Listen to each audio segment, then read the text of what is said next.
ফিলিস্তিনের গাজা জুড়ে যে চলমান সহিংসতা বলবৎ রয়েছে, সেই সহিংসতার প্রতিবাদে সারা পৃথিবী জুড়ে কিন্তু গ্লোবাল স্ট্রাইক ফর গাজা ঘোষণা করা হয়েছে।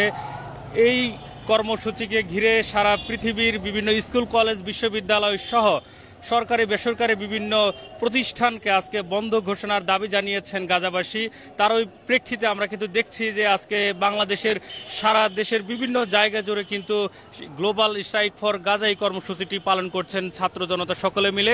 এই মুহূর্তে আপনাদেরকে দেখানোর চেষ্টা করছি যে বিশাল মিছিল নিয়ে দলে দলে বিভিন্ন শ্রেণী পেশার মানুষ কিন্তু শহীদ মিনার অভিমুখী রওনা হয়েছেন। তারা সকলে মিলে বলছেন যে গাজাবাসীর উপর যে অত্যাচার, অবিচার এবং অন্যায় করা হচ্ছে তার যত দ্রুত সম্ভব এর সমাধান করা, সেই সাথে যে ফিলিস্তিনের পুরো নাগরিকদের উপর যে দীর্ঘদিন ধরেই যে একটি সহিংসতা চলমান রয়েছে, এই সহিংসতার সমাপ্তির ঘোষণা করছেন। এবং এই মুহূর্তে আপনাদের যদি দেখায় যে বিশাল মিছিল কিন্তু নিয়ে এই গাজাবাসীর পক্ষে কিন্তু আমরা দেখছি যে ছাত্র জনতা একত্রিত হয়েছে এবং তারা কিন্তু ধীরে ধীরে এগিয়ে যাচ্ছে শহীদ মিনারের দিকে। দর্শক, আরেকটি বিষয় আপনাদেরকে জানিয়ে রাখি যে বেশ কিছুদিন ধরেই কিন্তু গাজার বাসীর উপর যে হামলা চলমান রয়েছে তার প্রতিবাদ কিন্তু বিভিন্ন সময় বাংলাদেশের বিভিন্ন জায়গায় করেছেন বাংলাদেশের মানুষেরা। কিন্তু আজকে যে গাজাবাসী তারা ডাক দিয়েছেন বিশ্বব্যাপী একটি কর্মসূচির, গ্লোবাল স্ট্রাইক ফর গাজা, সেই কর্মসূচিকে কেন্দ্র করেই কিন্তু এই মুহূর্তে আমরা দেখতে পাচ্ছি যে হাজার হাজার ছাত্র জনতা কিন্তু শহীদ মিনার অভিমুখে রওনা হয়েছেন এবং তারা স্লোগান দিচ্ছেন যে ফ্রি ফ্রি প্যালেস্টাইন সহ বিভিন্ন ধরনের তারা স্লোগান দিচ্ছেন। পাশাপাশি তারা বলছেন যে ফিলিস্তিনের যে পণ্যগুলো রয়েছে সেই পণ্যগুলোকে যাতে বয়কট করা হয়।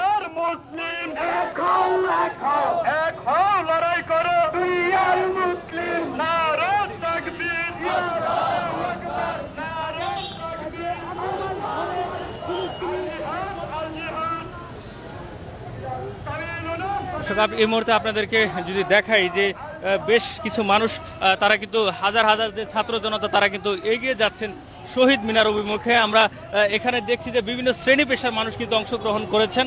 আমরা একটু কথা বলে জানার চেষ্টা করব যে কত দূর থেকে আপনি এসেছেন এই কর্মসূচিতে অংশগ্রহণ করার জন্য? আমি এসেছি এলিফ্যান্ট রোড থেকে। এলিফ্যান্ট রোড থেকে এই যে ছোট একটি বাচ্চার সাথে নিয়ে এসেছেন, আসলে কোন টানে এই জায়গায় আসলে আসা?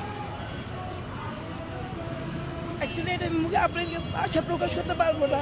এই ছোট ছোট বাচ্চাদেরকে যেভাবে মারা হয়েছে এটা সহ্য করার মতো না। আমি আমার বাচ্চাকে শিক্ষা দিয়েছি, সে ওর নিজ থেকে চলে এসেছে। আমরা দেখছি যে ছোট একটি বাচ্চা নিয়ে কিন্তু এই মুহূর্তে মিছিলে অংশগ্রহণ করেছেন এবং অনেকেই দেখছি আমরা যে ছোট ছোট বাচ্চা নিয়ে কিন্তু এই যে গ্লোবাল স্ট্রাইক ফর গাজা, গাজার পক্ষে কিন্তু অবস্থান নিয়েছেন সারা বাংলাদেশের বিভিন্ন শ্রেণী পেশার মানুষ। এবং এই মুহূর্তে আপনাদেরকে সেই চিত্রটি দেখানোর চেষ্টা করছি। আমরা আরেকজনের সাথে একটু কথা বলে জানার চেষ্টা করবো যে এই মুহূর্তে আমরা দেখছি যে তারা সকলে মিলে রওনা হয়েছেন শহীদ মিনার অভিমুখে। একটু আসলে জানার চেষ্টা করবো যে গাজাবাসীর উপর যে নৃশংস হামলা চালানো হচ্ছে, সারা মুসলিম উম্মার যে বিবেক সেটির জাগ্রতের বিষয়ে আপনি কি বলবেন? এটা তো কখনোই মেনে নেওয়া যায় না। হ্যাঁ, আমরা মুসলিম হিসেবে এটা তো আমরা কোনো অবস্থায় মানতে পারি না। কারণ হাদিস শরীফে আছে সমস্ত মুসলিম এক দেহ তুল্য। কোনো একজন মুসলিম যদি কোথাও আঘাতপ্রাপ্ত হয় তাহলে সে যে আক্রান্ত হয়, ব্যথিত হয়, অন্যান্য সমস্ত মুসলিম সেই ব্যথায় ব্যথিত হইতে হবে। এটাই হলো ইমানের অংশ। তো আমরা সকলেই ব্যথিত, আমরা এর প্রতিবাদ জানাইতেছি।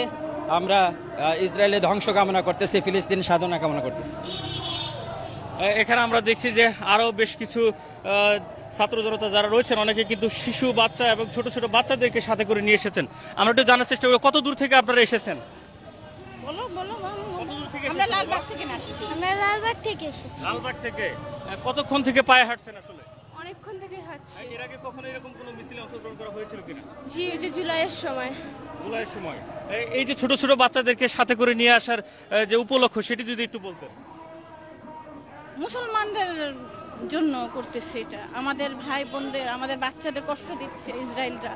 ওই জন্য ওদেরকে জানাতে আসছি, ওদেরকে শিখাতে আসছি মুসলমানদের পাশে দাঁড়াও। আমরা দেখছি যে ইতিমধ্যে কিন্তু শহীদ মিনার এসে পৌঁছে গিয়েছে সেই ছাত্র জনতার মিছিলটি এবং পুরো শহীদ মিনার এলাকা জুড়ে কিন্তু এখন আমরা শুধু ছাত্র জনতার অবস্থান দেখছি। গ্লোবাল স্ট্রাইক ফর গাজা যে কর্মসূচি গ্রহণ করা হয়েছে সেই কর্মসূচিকে ঘিরে কিন্তু সারা বাংলাদেশের বিভিন্ন জায়গায় আজকে এই কর্মসূচিটিকে পালন করা হচ্ছে এবং এটিকে সংহতি প্রকাশ করেছেন সারা বাংলাদেশের মানুষজন। এবং আমরা দেখছি যে রাজু ভাস্কর্য, শাহবাগ, টিএসসি এবং শহীদ মিনার থেকে শুরু করে পুরো বাংলাদেশের বিভিন্ন জায়গা জুড়েই কিন্তু আজকের এই কর্মসূচিটি পালন করা হচ্ছে। এই ছিল সর্বশেষ পরিস্থিতি শহীদ মিনার থেকে।